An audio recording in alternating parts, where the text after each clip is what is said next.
الإسراء عودي بالرضا وتعطري في موكب الإحسان وتبسمي في وجه أحمد إنه خير الخلائق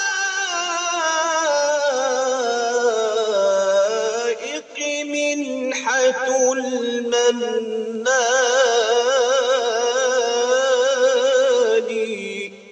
قدم الشيخ يسري معتوق هذا الابتهال.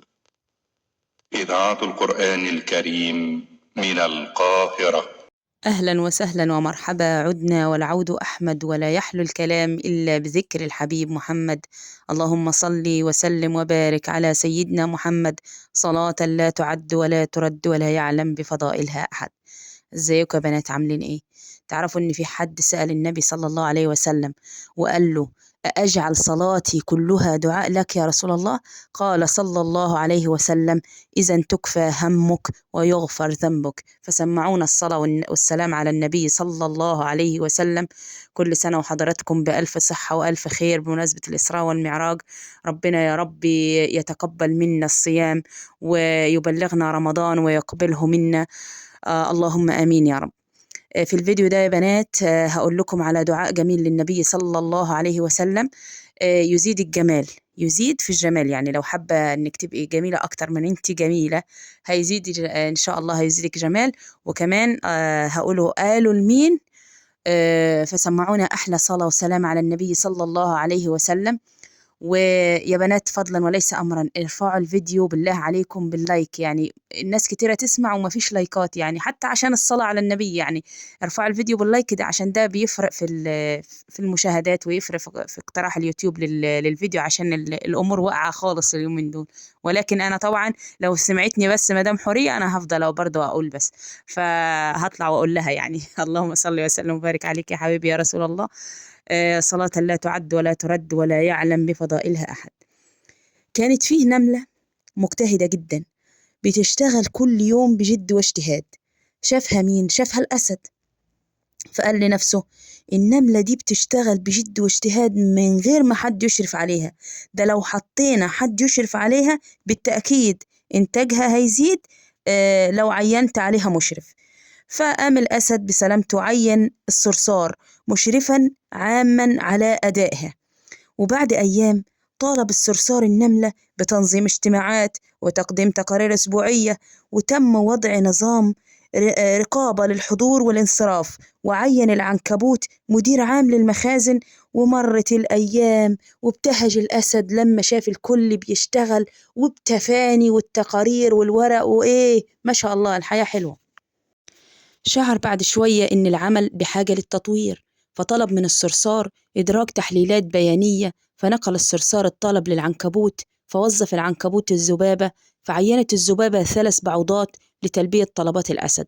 مضت الأيام وكرهت النملة كترة الاجتماعات والنقاشات والتحليلات اللي بتضيع الوقت والمجهود، فنقلت مخاوفها للأسد اللي قرر إنه يغير آلية العمل تماما. فعين الجرادة مطورا إداريا لإعداد الميزانية وتطوير الاستراتيجية. حينها رجع العنكبوت تكلفة التشغيل، فأخبر الصرصار إنه من الضروري تقليص النفقات. فعين الصرصار البومة. درست البومة الوضع العام وتوصلت إن فيه عمالة زائدة، وهنا قرر الأسد فصل النملة. اللهم صل وسلم وبارك على سيدنا محمد صلاة لا تعد ولا ترد ولا يعلم بفضائلها أحد. تم فصل النملة يا بنات، وكل سنة وانتم طيبين بمناسبة انتهاء امتحانات الفصل الدراسي الأول، وعقبال يا رب الفصل الدراسي الثاني، وعقبال يا رب ما يفرحنا بأبنائنا ويجبرنا فيهم يا رب، ويكمل مسيرتنا معاهم على خير. الأبناء يا بنات دول زي زرعة لو صلحت الزرعة دي أو نفعت الزرعة دي ستكتب في صحيفتي. النبي صلى الله عليه وسلم قال: أو ولد صالح يدعو له. فاحسنوا التربية واحسنوا وفرحوا بأمومتكم. يعني أنا بشوف أمهات بتتضايق من الولاد لدرجة إني إنها هي عايزة تخلص على العيال كده وهي في وقت الغضب ووقت الضيق. افرحي بأمومتك معهم، وعلميهم التوحيد، علميهم الصلاة، علميهم الأخلاق، علميهم العيب والحرام والمفروض واللي يتقال واللي ما يتقالش. والله وأحسن طريقة توصلي بيها وتتخلصي بيها من العصبية مع الولاد الكلام يا بنات. ادخلوا معاهم في حوارات، قولي لهم أنا لما ببقى تعبانة ببقى متضايقة، فمعلش وأنا تعبانة ما تتكلموش وما تفتحوش معايا مواضيع. كلموهم والله هتلاقوا عقليتهم كويسة وبتفهم وأحسن مننا كمان.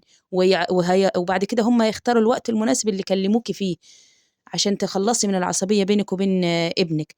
ومفروض برضو كل واحدة فينا تعلم الولد المسؤولية، علموا الأبناء المسؤولية. ينزل يجيب حاجات ويجي، يعني لو انت في حتة آمنة وكويسة امشي، وابنك مثلا صغير رابعة أو خمسة، تاخدي الولد في إيدك كده لحد ما يتعلم يجيب ويشتري ويبيع ويفاصل وكده. وبعد كده اطلقي الأمر ليه تدريجي، يعني اديله الأمر إيه تدريجي. وكمان حاجة مهمة يا بنات، علموا الأبناء احترام الآباء. يعامل أبوه كأنه ملك، كأنه ملك وهو عبد ليه. البنت تعامل أبوها كأنه ملك وهي جارية ليه. تمسح له الجزمة، تجهز له الشراب لما يجي خارج، والأولاد يمسحوا العربية، يفتحوا له الباب، يعاملوه معاملة الملوك. عشان يا بنات ما نشوفش المناظر اللي احنا شايفينها، العقوق اللي احنا شايفينه لما الأب يبقى مغترب ويجي مثلا على أيا كان بقى ايه اللي حصل بيناتهم. ما توصلش لضرب الأب أبدا، ما توصلش أبدا لضرب الأب.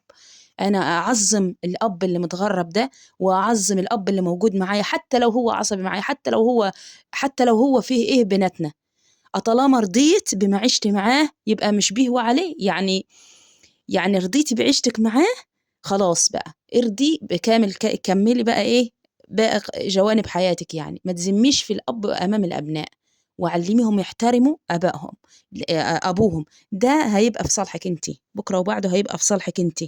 لأني ببساطة لو الأم حطمت رمزية الأب، العقد هينفرط تماما وهيبقى خارج السيطرة. مش هتعرفي تسيطري لا على ولد ولا بنت. لازم يبقى فيه مرجع يخاف منه، لازم فيه مرجع هيتحاسبوا، لازم يبقى فيه كبير هنرجع له لما حد يغلط منهم. هم مش هيفضلوا أطفال على طول، بكرة وبعده هيبقوا كبار وهيبقوا شباب وهيبقوا رجالة وهيبقوا فاتحين بيوت وهيبقوا داخلين مع ناس. لازم يبقى فيه مرجع. وما تزميش في زوجك مهما يكون بيناتكم، ما تزميش في زوجك عند أهلك خالص، لأنه ده أبو الولاد. هم هيزموا ولاده، حتى لو لمين، حتى لو لأمك. ما تزميش في زوجك لحد.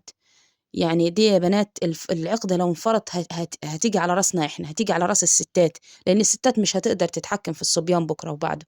والله ودلوقتي في الزمن اللي احنا عايشين فيه ولا البنات، يعني حتى البنات دلوقتي ما شاء الله كل واحدة ليها رأيها وكده. يعني ما عادش شفنا التعظيم بتاع الأم زمان اللي هو والأب. يعني دلوقتي البنت تقعد عادي قدام أبوها حاطة رجل على رجل، ولا تسمع في أغاني وكلام فاضي قدام أبوها أو حتى أخوها الكبير. إحنا عايزين الاحترام يرجع لبيوتنا تاني، عايزين أيام زمان ترجع تاني، أي التربية في البيت، لأن البيت اللي أنت بتربي فيه هيطلع للشارع.